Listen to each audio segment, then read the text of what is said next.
Good morning, everyone. This is day 4 of our 30-day meditation practice. I accidentally deleted the live version that we did this morning, so I'm re-recording it right now. For the past 3 sessions, we've done breathing and meditation techniques relating to manifesting things in our lives. We're calling it KRIYASHAKTI, the movement of energy creating things, and we have the ability to do that. Today we'll do a different technique. When you do your meditations, you can work on any technique that works for you. Are we supposed to do the same exact thing every time in our meditation? Not necessarily. However, it is a good idea to pick a technique or 2 or 3 and do them regularly. You can change things, obviously. There are thousands of meditation techniques, all kinds of breathing practices with retention, without retention, rapid, slow. And in terms of meditations, there are all kinds of mental focuses, movements of the mind, kriyas, many techniques. Pick a technique or 2 or 3 that work for you, that resonate with you, that you enjoy doing, that you like doing, and do those. During our 30 days together, we'll explore different techniques to show you what the possibilities are. And then when you uphold your own practice, which I hope you're already doing, maybe at a different time during the day or in the evening before bed perhaps, and certainly after our 30 days together is over, choose the one or ones that you love doing. During the 100 days of meditation that we did during the COVID lockdown, somebody asked, hey, how do you manifest things? Is there an actual process for it? I said, as a matter of fact, there is, by golly, and I'll write down some steps. Here I've got 9 easy steps towards manifesting. If you want a copy of this, I'll send it to you. I'll recap the steps of creating something in your life. Number 1, there needs to be a baseline in your life of gratitude. When we create things, the universe will help us. However, if we're doing it for completely selfish reasons and from a place of wild emotion, the universe tends not to help as much. You can force it. You can force the universe to comply with you. We consider that black magic. The results can be detrimental. Gratitude for what's currently in your life. Develop a baseline consciousness of thankfulness. Your breath, your ability to smile, birds, your job, your family, food. Gratitude is the baseline consciousness and crucial for manifesting in your life. Second, develop a clear thought form of what it is that you want to manifest. I've said this all 3 days so far, a clear thought form. It needs to be precise. It needs to be definite. And then hold it in your mind. Specificity. It doesn't need to be a visual representation. It could be the effects of having it, but clearly defined effects. It could be a feeling of having created this item in your life. It could be the energy of it.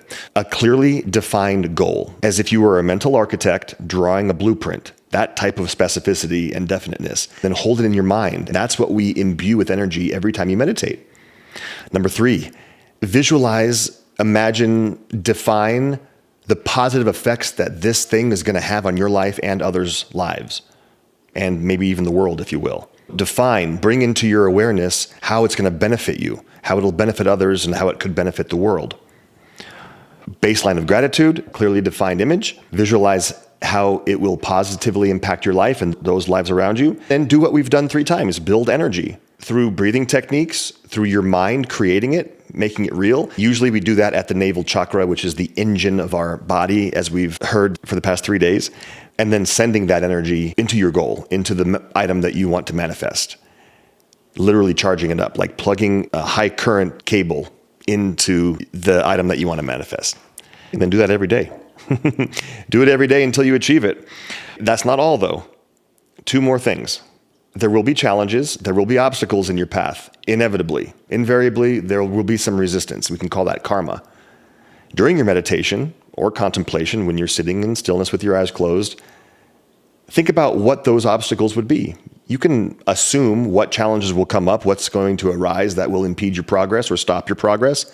Think about that. What 1, 2, 3 things are likely to come up, and then think about how you'll handle those, how you'll solve them. The last item, what one thing can you do physically today when you come out of your meditation, when you go out into your day? What one thing can you do to further your progress towards making this a reality? It starts within. It starts with the definite image and the energy that we're injecting into it, but then we have to make it happen, and then the world works with us. It doesn't just happen magically by us sitting here thinking about it. We have to do something. With that being said, let's do our practice. Find your meditative seat, please. Tall spine, erect spine, shoulders relax, face relaxes. Begin your Ujjayi breathing. Your windpipe is being narrowed by the valve called the epiglottis at the top of your trachea, which is the flap that closes the windpipe when you swallow food. That flap, we're closing it a little bit. Instead of breathing in a full volume of air, we're breathing in maybe half of the volume. You're still going to fill the lungs up, but it just takes a little bit longer, and there's a narrower passageway. Here's what Ujjayi breath sounds like if you are not familiar with it.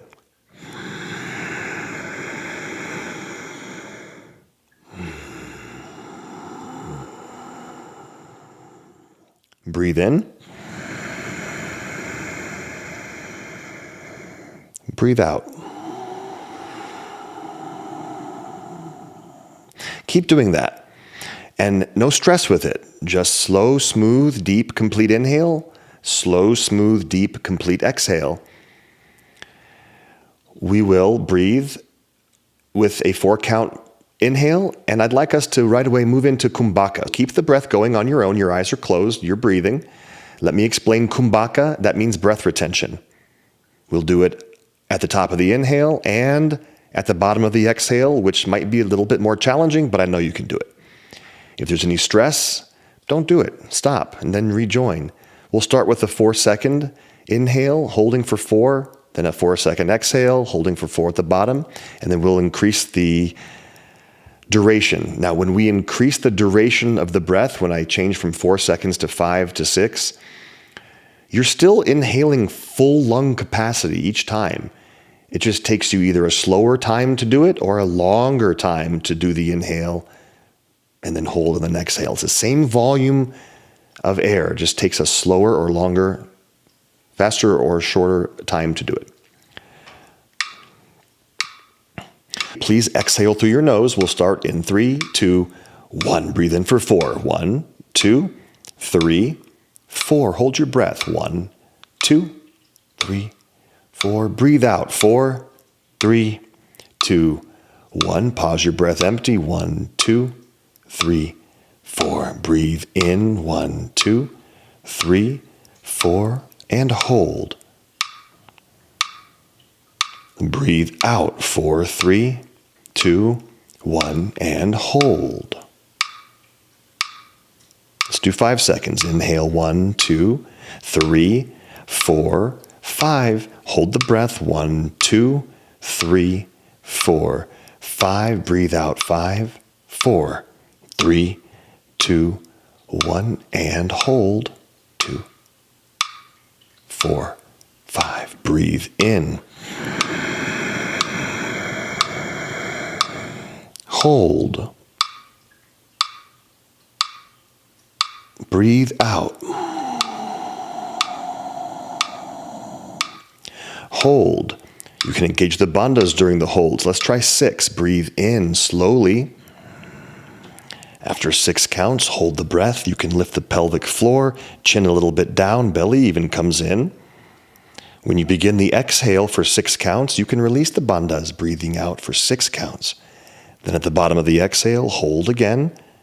Try to do it for 6. You can engage the bandhas if you'd like. It increases the effect. And then do a couple more like this. Go for it.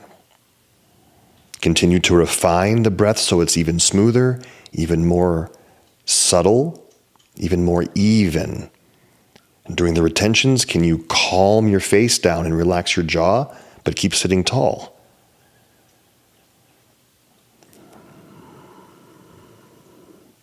Remember, when you're breathing, you're transacting prana. It's not just air. It's spiritual energy.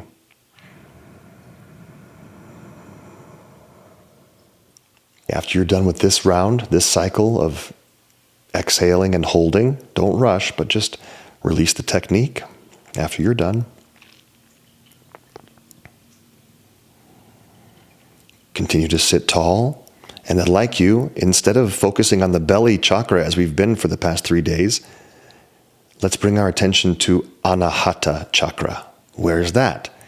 That's the heart center. And it's not the physical organ necessarily, it's the middle of the chest, like behind the breastplate, the sternum. There's a convergence of nerves, physical nerves there, called the cardiac plexus. And we're attending to the cardiac plexus of nerves. They're receiving our mental power, creating more energy there.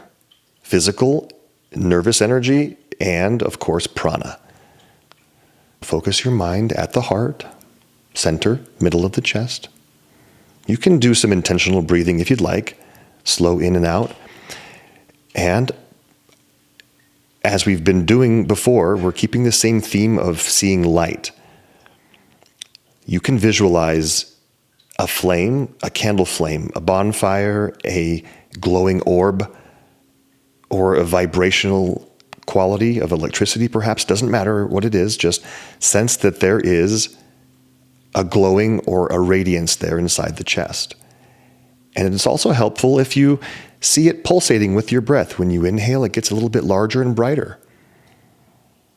And when you exhale, it might dim just a little bit. And of course, if your mind wanders, it's okay. Just bring it back to the Anahata chakra and sense light pulsating gently with your breath.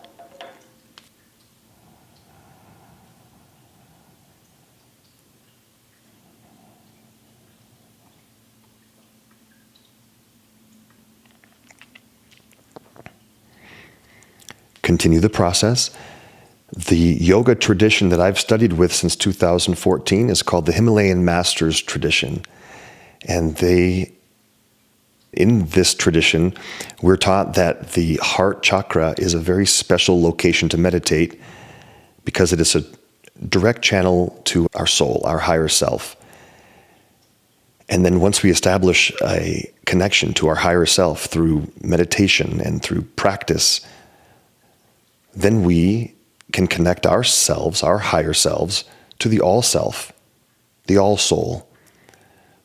First, through the light in our heart, we connect to our own soul, and it might take days, weeks, months, years, maybe lifetimes. Maybe today you do it. Maybe next week you do it.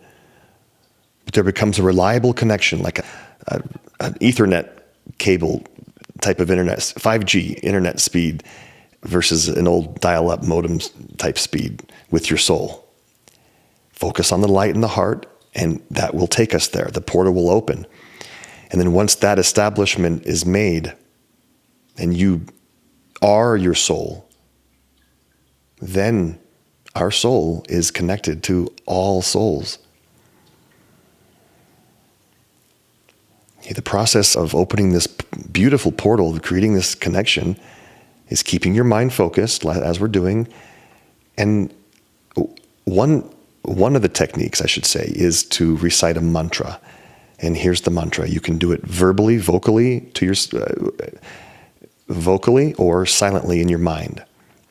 The mantra that we'll repeat as a japa practice, a repetition practice, is Om Jyotir Atma.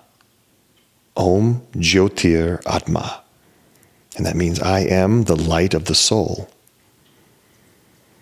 Om Jyotir Atma. Om Jyotir Atma. Jyotir, light, Atma, spirit or soul. Om is the sound of the universe. And as you practice this mantra, repetitive mantra, seat it in the heart, in the light inside your heart. It's almost as if it's coming from the light in the heart to you. Om Jyotir Atma, Om Jyotir Atma. Tall spine, relax your shoulders, relax your face, eyes are closed. Focus on the heart. Om Jyotir Atma, Om Jyotir Atma. Or if you prefer the English, I am the light of the soul, I am the light of the soul.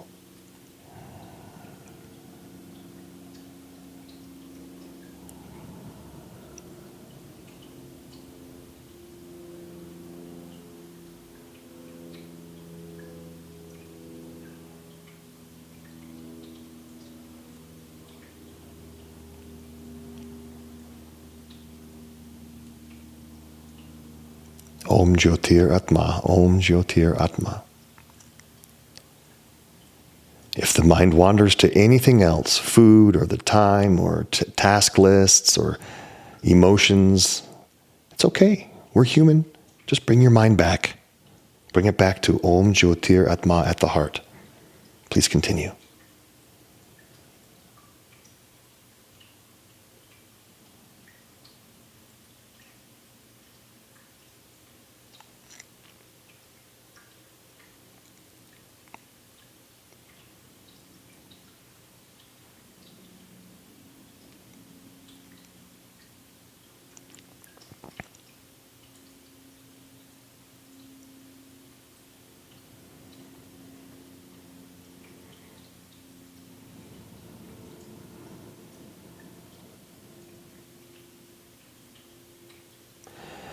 Together, please, let's take a deep inhale. Fill your lungs up all the way. Hold your breath. Lift your pelvic floor, belly in, chin a little bit down. Sit tall. Hold the breath. Light in the heart. Good energy. Om Jyotir Atma. Om Jyotir Atma. Open the mouth.